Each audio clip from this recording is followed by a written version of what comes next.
আমাদের প্রিয় নেত্রী বেগম খালেদা জিয়া অনন্ত লোকে পাড়ি দিয়েছেন গত 30 ডিসেম্বর।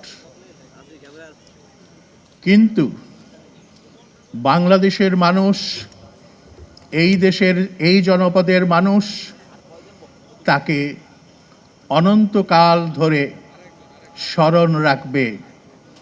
তার দেশপ্রেম, সাহসিকতা, সততা, নিষ্ঠা, ত্যাগ, অত্যাচার সহ্য করার অপরিসীম ক্ষমতা,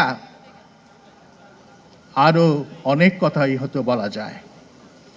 তিনি এই দেশকে ভালোবাসতেন, এই জনপদকে ভালোবাসতেন এদেশের তৃণলতা, ফুল, পাখি এবং পানি।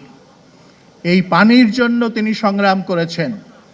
ভারত সরকার যখন টিপাই মুখে বাঁধ নির্মাণ করার উদ্যোগ নিয়েছিল, তিনি আমাদেরকে বলেছিলেন একটা বড় আকারের সেমিনারের আয়োজন করেন, যাতে আমরা আমাদের দাবি জানাতে পারি।